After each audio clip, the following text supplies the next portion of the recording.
আজকের রেসিপি লাউ পাতায় নোনা ইলিশের বড়া। নমস্কার বন্ধুরা, বনশ্রীস কিচেন অ্যান্ড ব্লগস থেকে সবাইকে স্বাগত জানাই। খুব সহজ পদ্ধতিতে আজকে এই নোনা ইলিশের বড়া আমি লাউ পাতায় করে দেখাবো। এখানে আমি লাউ শাক বা লাউ পাতা নিয়েছি আর পাতাগুলোকে খুব ভালো করে ধুয়ে নিয়েছি। লাউ পাতায় অনেক ধুলোবালি থাকে, তার জন্য কিন্তু খুব ভালো করে ধুয়ে নিতে হবে। এখানে আমি একটু বড় দেখে পাতাগুলো নিয়েছি, বড় এবং কচি দুটোই কিন্তু হতে হবে। আর এখানে আমি একটা নোনা ইলিশ নিয়েছি। নোনা ইলিশ দেখুন এই রকম থাকে, নুন দিয়ে প্রিজার্ভ করা হয়, তার জন্য এটাকে নোনা ইলিশ বলা হয়। মাথার অংশটা কেটে রেখে দেব, এটা দিয়ে চাল কুমড়ো ঘন্ট খেতে দারুণ লাগে। আর এই যে পিস পিস করা আছে সেইভাবেই আমি পিস করে নিচ্ছি।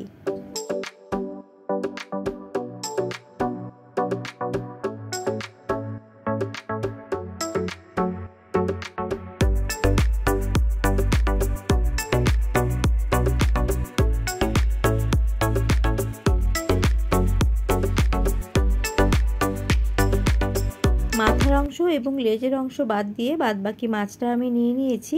প্রথমে মাছের আঁশগুলোকে ভালো করে ছাড়িয়ে নিতে হবে। আঁশ যদি মুখে পড়ে তাহলে কিন্তু একদমই খেতে ভালো লাগবে না। এইভাবে একটু সময় ধরে আঁশগুলোকে বার করে নিয়েছি। ভালো করে আঁশ পরিষ্কার করে মাছগুলোকে 3 থেকে 4 বার ঠান্ডা জল দিয়ে প্রথমে ধুয়ে নিয়েছি। আর দেখুন মাছের মধ্যে কত তেল রয়েছে, পুরো পাত্রটা একদম তেলে ভরে গেছে। এখন আমি হালকা গরম জল মাছের মধ্যে দিয়ে দিলাম, দিয়ে আবারও মাছটাকে আমি ধুয়ে নেব। পরের দিকে বা শেষের দিকে 1-2 বার একটু হালকা গরম জল দিয়ে ধুয়ে নিলে মাছটা খুব ভালো করে পরিষ্কার হবে, তাহলে কিন্তু খেতে ভালো লাগবে। আর এই শুটকি মাছ বা এই নোনা ইলিশ ভালো করে না ধুলে কিন্তু খেতে একদমই ভালো লাগবে না। এই যে মাছগুলোকে আমি আরও 3-4 বার জল বদল করে আমি ধুয়ে নিচ্ছি। এই যে মাছ এখানে আমি ধুয়ে নিয়েছি আর জলটাকে ঝরিয়ে ফেলে দিয়েছি। মাছটাকে রেখে দিচ্ছি। অপর দিকে পাতাগুলোকে আমি একটু নুন দিয়ে জ্বারিয়ে নেব, তার জন্য একটু বেশি পরিমাণে পাতার মধ্যে আমি নুন দিয়ে দেব। নুন দিয়ে পাতাগুলোকে একটু আলতো হাতে ভালো করে একটু মেখে দেব। এইভাবে যদি নুন দিয়ে পাতাগুলোর গায়ে একটুখানি মেখে নেওয়া যায় তাহলে পাতার মধ্যে যে এক্সট্রা জলটা থাকে সেই জলটা কিন্তু বেরিয়ে আসবে। আলতো হাতে নুনটাকে আমি একটু পাতার গায়ে লাগিয়ে নিচ্ছি। আর আমার পাতাটা একটু শুকনো শুকনো মনে হচ্ছে, মানে জলটা যেহেতু আমি ঝরিয়ে নিয়েছিলাম তার জন্য একটুখানি জলের ছিটে আমি এর মধ্যে দিয়ে দিচ্ছি, যাতে নুনটা ভালো করে গলে যায়। একটু জলের ছিটে দিয়ে পাতাটাকে এইভাবে আমি হাত দিয়ে আলতো হাতে আমি এগুলোকে নুন দিয়ে মেখে নিচ্ছি। খেয়াল রাখতে হবে পাতা যাতে না ছিঁড়ে যায়। এখানে পাতাগুলোকে আমি নুন দিয়ে মজিয়ে নিচ্ছি। আপনারা চাইলে পাতাগুলোকে কিন্তু এমনিও বানাতে পারেন, সেই ক্ষেত্রে আপনাদের পাতাগুলো বাঁধার জন্য একটা সুতোর প্রয়োজন পড়বে। এই যে এখানে ভালো করে আমি নুন দিয়ে পাতাগুলোকে এখন 10 মিনিট মতো রেখে দেব। আর এই ফাঁকে আর যা যা লাগবে তার আমি তৈরি করে নিচ্ছি। এখানে আমি পেঁয়াজ কেটে নিয়েছি। এখানে বড় বড় করে 1.5খানা মিডিয়াম সাইজের পেঁয়াজ কেটেছি। 3টে শুকনো লঙ্কা, একটা কাঁচা লঙ্কা নিয়েছি, কেননা এর মধ্যে ঝাল না হলে কিন্তু খেতে একদমই ভালো লাগবে না। আপনারা এর থেকে বেশি পরিমাণ ঝালও কিন্তু দিতে পারেন। আর এখানে একটা ছোট সাইজের পেঁয়াজকে কুচি করে নিয়েছি, কিছুটা কাঁচা লঙ্কাও কুচি করে নিয়েছি। আর এখানে আমি মিক্সার গ্রাইন্ডারে ছোট জার নিয়ে প্রথমে লঙ্কাগুলোকে একটু ব্লেন্ডারে একটুখানি ঘুরিয়ে নেব। এখন লঙ্কার মধ্যে আমি যে মোটা করে পেঁয়াজ কেটে রেখেছিলাম সেই পেঁয়াজগুলো দিয়ে দিচ্ছি। এখানে 1.5খানা মিডিয়াম সাইজের পেঁয়াজ রয়েছে, এটাকে আমি ভালো করে ব্লেন্ড করে নিচ্ছি। লঙ্কাটা যেহেতু আগে ক্রাশ করে নিয়েছিলাম তার জন্য পেঁয়াজটা খুব সুন্দর করে পেস্ট হয়েছে। এখন এই পেঁয়াজ পেস্ট মাছের মধ্যে দিয়ে দেব।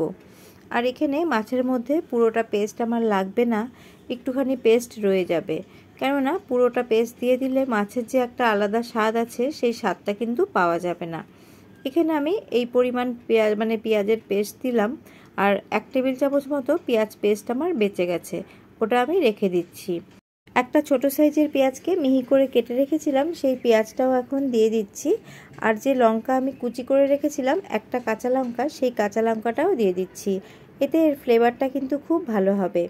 আপনারা ঝালটা আপনাদের পরিমাণ মতো দেবেন। আমি এখন সামান্য একটু লবণ দিয়ে দিলাম আর পরিমাণ মতো দিয়ে দিলাম হলুদ গুঁড়ো। যেহেতু নোনা ইলিশ তার জন্য কিন্তু লবণটা বুঝে দিতে হবে, লবণটা খুব কম দিতে হবে। এই মশলার জন্য যেটুকু লবণ প্রয়োজন সেটুকুই দিতে হবে, নয়তো কিন্তু খুব বেশি নুন কাটা হয়ে যাবে। ভালো করে মাছের সাথে সমস্ত মশলাগুলো মেখে নিচ্ছি। আর এর মধ্যে কিন্তু কাঁচা সর্ষের তেল একটু বেশি দিতে হবে। সর্ষের তেল দিয়ে ভালো করে একটু মেখে এটাকে 5 মিনিট মতো রেখে দেব। মাছগুলো এখন একটু রেস্টে থাক, এখন আমি পরের স্টেপে চলে যাচ্ছি। এদিকে মিনিট 10 মতো হয়ে গেছে। দেখুন পাতাগুলো পুরো নুনে একদম মজে গেছে। আর পাতা থেকে আলতো হাতে এইভাবে জলটাকে বের করে দিতে হবে। দু হাতের তালুর মধ্যে পাতাগুলো রেখে আমি আলতো হাতে চাপ দিয়ে পাতার সমস্ত জলটা আমি ভালো করে চিপে বের করে দিয়েছি। যতটা সম্ভব পাতার জলগুলোকে বের করে দিয়েছি। এখন আমি বড়াগুলোকে তৈরি করে নেব। এই যে এইভাবে এখন আমি বড়াগুলোকে তৈরি করে নেব। একটা পাতা বিছিয়ে নিলাম, তার মাঝখানে আমি আরেকটা পাতাও এইভাবে বিছিয়ে দিচ্ছি। মধ্যেখানটা এইভাবে বিছিয়ে দিয়ে এখন আমি এর মধ্যে একটা মাছ দিয়ে দিচ্ছি আর সাথে কিছুটা মশলা দিয়ে দিচ্ছি। মশলা দিয়ে ভালো করে চারিদিকটা মুড়িয়ে দেব।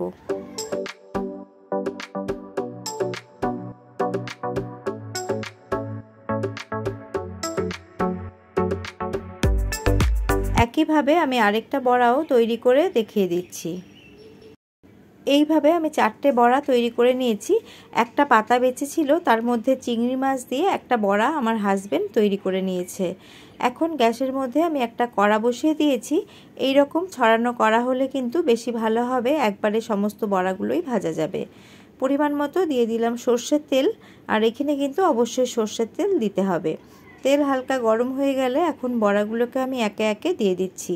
যেই দিকটা মুড়েছি সেই দিকটা নিচের দিকে দিয়ে দিচ্ছি, তাহলে কিন্তু বড়াগুলো আর খুলে যাবে না। একসাথেই সমস্ত নোনা ইলিশের বড়াগুলো আমার ভাজা হয়ে যাবে। আর আমার হাজবেন্ড যে একটা ছোট্ট বানিয়েছিল একটা পাতা দিয়ে, সেটাকে আমি মাঝখানে দিয়ে আমি একদম লো ফ্লেমে 7 থেকে 8 মিনিটের জন্য ঢাকা চাপা দিয়ে রান্না হতে রাখলাম। মিনিট 8 পর আমি ফিরে এলাম, আর ফিরে এসে সমস্তগুলো আমি এইভাবে আরেকবার উল্টে দিচ্ছি।